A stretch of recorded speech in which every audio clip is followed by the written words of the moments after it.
They taught you that loyalty is a virtue, that standing by someone even when it hurts is a mark of strength. They told you that real ones stay, that love fights, that patience wins. Machiavelli would have laughed. He understood something most people don't want to hear. Loyalty is often a leash. And the tighter it's pulled, the more you convince yourself that you're choosing it. You believe you're loyal, but you're just held. It begins quietly. You're dependable, always there, always understanding. You tell yourself it's integrity. It's what good people do. But in truth, you're being trained. Trained to ignore your instincts. Trained to silence your discomfort. Trained to tolerate the slow erosion of your power day by day until the loss feels like home. You might not notice it right away, because betrayal rarely wears black. It often looks like a friend who talks too much about themselves, a partner who keeps score, a boss who promises but never delivers. These aren't enemies. They're the ones who need you, who tell you how reliable you are. And in that praise, you become obedient. The people who use loyalty as a weapon never beg. They flatter. They know how to make you stay without chains. They give you responsibility without recognition. They ask for just a little more from you, but never from themselves. They apologize only when you're leaving, and they cry only when it benefits them. And you keep forgiving, you keep waiting, you keep proving you're not like the rest. That's what makes you useful. There's a reason Machiavelli warned against appearing too loyal. Because when people know you won't leave, they stop valuing your presence. In politics, in love, in friendship. Power is not in permanence. It's in unpredictability. When you can leave and people know it, they respect you. When you stay, no matter what they own you. You've seen it. The man who sacrifices everything for his company. The woman who keeps returning to the same manipulative friend. The employee who covers for everyone, absorbs every failure, but is never promoted. Loyalty doesn't elevate them. It erases them. This is the trap of noble suffering. They told you that staying is strength, that leaving is weakness. But in power dynamics, the reverse is often true. He who stays hopes. He who leaves decides. And decision is the root of dominance. The watchers, those silent eyes always measuring, see this. They notice who can walk away. They notice who tolerates. They see you defend those who drain you, and they label it not as love, but as submission. Remember, in a room of strategists, the one who speaks most of loyalty is often the one least willing to offer it. You think you're protecting a bond, but you're just preserving a structure that benefits someone else more than you. Machiavelli knew this wasn't about bitterness. It wasn't even personal. It was structural. He wrote about how princes use loyalty to bind the ambitious. They reward you just enough to keep you believing, but never enough to make you free. And that's the point, because once you're free, you're no longer useful. So ask yourself this: are you loyal or are you leveraged? And if you walked away today, would anything actually fall apart? Or would they just replace you in silence and tell the next person how loyal you used to be? You tell yourself you're staying because it's the right thing to do. Because it's complicated. Because they're trying. Because things might change. You say, it's not that bad. But beneath that phrase lives something darker. You've normalized your own erosion. Machiavelli would say, you're not choosing, you're trapped in attachment. Not love, not loyalty, not logic, attachment. And attachment is the prison you decorate with rationalizations. You justify their silence as stoicism. You reframe their selfishness as just how they are. You rename neglect as independence. You even call their manipulations tough love. Because to admit what it truly is would shatter the foundation you've built your worth on. So you stay. You stay because you've invested time, emotion, pieces of your identity. And the sunk cost fallacy doesn't just exist in finance. It lives in relationships too. You don't want to walk away because it would mean admitting you were wrong, that you chose someone who wouldn't choose you back in the same way. But here's the truth. They already betrayed you, not with an affair, not with a knife, but with indifference, with forgetting the little things, with letting you carry the weight of two, with never asking, "Are you okay?" when you're the one always checking in. They began pulling away long ago, but they left the illusion in place, because as long as you believe, they benefit. And you stay busy performing strength. You convince yourself you're just being patient. But patience, when weaponized, becomes paralysis. Machiavelli would say this: the man who cannot leave is not loyal. He is owned. And those who own you will never free you, because they need you to believe leaving would make you the villain. They manufacture guilt. They rehearse helplessness. They tell you, after all we've been through. But that's not love. That's a hostage negotiation dressed as nostalgia. So ask yourself, why are you still here? Hope, duty, fear. Let's take them one by one. Hope is dangerous when it becomes a habit. It keeps you focused on potential, not reality. It makes you loyal to a future that's never coming. Duty is noble, but only when reciprocated. Unbalanced duty is exploitation. You're not a hero, you're a resource. And fear, the quiet king of all inaction, will tell you, it's too late. You'll be alone. No one else will understand you like they do. But here's what fear forgets. You already feel alone. You already feel misunderstood. You already feel unseen. And yet you stay because it's familiar. Because predictable pain feels safer than the unknown. But power does not live in comfort. It lives in courage. And courage, Machiavelli knew, is not loud. It's not confrontational. Sometimes courage is simply closing the door without slamming it, walking away without a final word, not because you're defeated, but because you're done. The longer you wait, the more you'll believe you can't leave. The trap doesn't tighten, it just becomes harder to see. And when you finally do leave, if you ever do, it won't be a dramatic moment. There will be no applause, no clarity, just a quiet hallway and the sound of your own breath, free.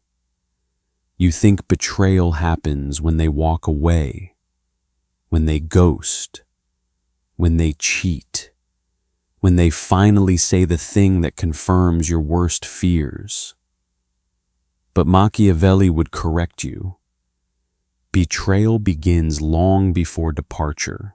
It begins when they stop listening, when your voice becomes background noise to their agenda, when your needs are inconvenient, when your wins are ignored, when they start talking about you like you're no longer in the room. The betrayal begins when they see your pain but no longer flinch. And still they smile, still they hug you, still they say, "I love you." Because betrayal wears a mask, and the mask looks like care. That's why it cuts so deep, not because it's sudden, but because it pretends not to be happening. You begin to doubt yourself. Maybe they're just stressed. Maybe you are too sensitive. Maybe it's your fault. No, what you're feeling is not paranoia. It's your nervous system picking up on truths your mind is afraid to face, that the connection has rotted, that they've already left, they just haven't physically moved yet. Machiavelli observed this in courts, in armies, in families. The betrayal always began with subtle signs, delayed responses, deflected blame, vanishing eye contact, disinterest in your joy, indifference to your struggle. The strong often sense this shift, but the loyal suppress it. You cling harder, give more, try to fix it, but in doing so, you only delay the inevitable and exhaust yourself in the process. Because betrayal thrives on your silence. The less you name it, the more it grows. They start testing limits. They gauge how much they can withdraw without you leaving. They learn your tolerance like a scientist in a lab. And when you flinch but stay, they calibrate. You think you're keeping the peace, but you're just handing them a blueprint. And then one day they walk, clean, without guilt, without warning, and you're left holding the wreckage of something you thought was mutual. But remember this, no one truly leaves suddenly. They disengaged long ago. But they let you carry the emotional weight until your back broke. And the worst part, they'll tell others it was you who changed. You became distant. You stopped caring. You pulled away. They rewrite the story because they rehearsed it. And you're too stunned to correct it, too drained to fight, too ashamed to explain, because you still blame yourself for not leaving earlier, for ignoring the signs, for being loyal to someone who was loyal only to their convenience. This is why Machiavelli said, "The prince must learn not only how to win, but when he has lost." Knowing when you've been betrayed is not just emotional intelligence, it's survival. So what do? You stop explaining. You stop begging. You stop offering clarity to those who weaponized your confusion. You recognize that betrayal is not the end, it's the reveal, the mirror, the unmasking. And when you finally see it, truly see it, there is no need for revenge, no monologue, no war, just distance, strategic, silent, final. That's what terrifies the betrayer. Not your anger, not your confrontation, but your stillness. Because once you go quiet, they lose access. And access was all they ever valued. They expect you to make noise when you leave, to cry, to confront, to demand answers. Because noise means you still care. Noise means you're still hooked. But Machiavelli knew powerful exits are quiet. The real departure happens in stillness. No closure, no tears, no speech. Because closure is a myth invented by those who want one last chance to manipulate you. Think back. Every time you begged for one last conversation, did it heal you? Or did it just reopen the wound? You were trained to believe that walking away without a word is cold. But that's because they never wanted you to leave. They wanted you to linger, to explain, to bleed a little louder. That's how control works, not with chains, but with conversation. Machiavelli didn't believe in farewells. He believed in timing, in restraint, in the psychological devastation of absence. The moment you leave without explanation, your silence becomes the loudest noise in the room. They look for you in their mirror and find only guilt. They reach out, not because they miss you, but because the story is incomplete. Because you didn't give them the ending they rehearsed. Understand this. Power does not plead. It doesn't ask, "Do you understand why I had to leave?" It doesn't need to be understood. Power simply removes itself and lets the emptiness teach the lesson. You think you owe them clarity, but what they truly crave is the illusion of control. So don't give it no letters, no texts, no last call. Let them scroll back through old messages, trying to pinpoint the moment they lost you. Let them ask mutual friends where you went. Let them replay every conversation, hoping to catch a whisper of warning. Because not knowing, that's what haunts manipulators. They expect rage, they expect a breakdown, but when all they get is absence, they panic because they can't measure what you're thinking, and what they can't measure, they can't control. It is in this silence that your dominance is revealed.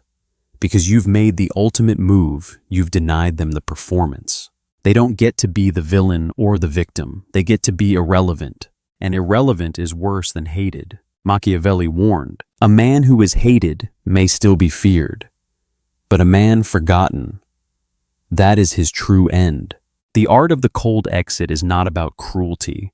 It's about conservation of time, of energy, of self. You don't leave because they hurt you. You leave because they no longer matter enough to hurt you.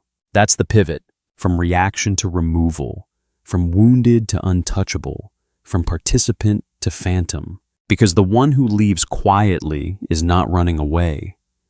They are moving beyond, and they never look back. You think what you feel is regret.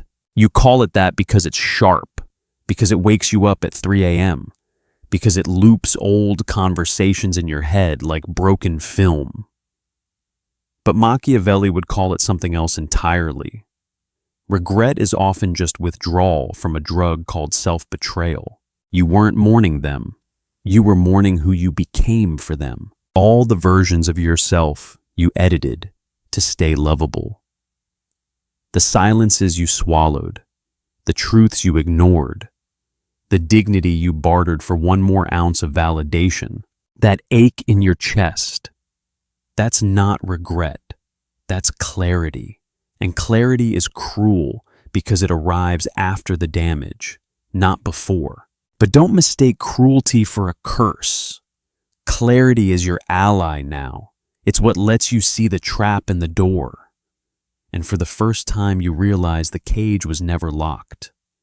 You were just taught to fear the cold. Here's the truth most won't tell you. You will miss them, even the worst of them. Because routine is a powerful hypnotist. Because memory is selective. And because loneliness sometimes dresses up as nostalgia. But you are not alone, you are untethered. And that's a difference Machiavelli understood well. He who feels loss most deeply is not the man without power, but the man who gave it away and remembered it too late. You remember now what you tolerated, what you gave, what you should have said but didn't. And the question tries to haunt you, what if I'd stayed just a little longer? But here's a better question. What part of yourself would have died if you had? Regret plays tricks. It paints villains in pastel. It turns red flags into misunderstood moments. It adds music to memories that were silent at the time. But you don't owe your past a second life. You don't owe your betrayer another chapter. And you certainly don't owe yourself punishment for waking up too late. Because awakening is not shameful, it's sacred. The watchers, those quiet, distant eyes see you now, not as broken, but as rebuilt. Not louder, but sharper. Not warmer, but wiser. This is the moment you shift from survivor to strategist. Not just someone who escaped, but someone who learned. And now you carry a silence with you, not of repression, but of resolve. A silence that says, I don't need revenge. I don't need closure. I don't even need to be understood. I just need to be gone. No footprints, no echo, no regret. Just absence. Like the closing of a vault. Like the quiet drop of a curtain. Like the end of a sentence no one realized was the last. Because that is the final betrayal. You offer them your indifference. So now you're not waiting for answers. You're not checking who watched your story. You're not rehearsing what you'd say if they reached out. You're just gone. like the final page of a book that ends mid-sentence, unapologetic, unforgettable. You don't need regret. You need movement.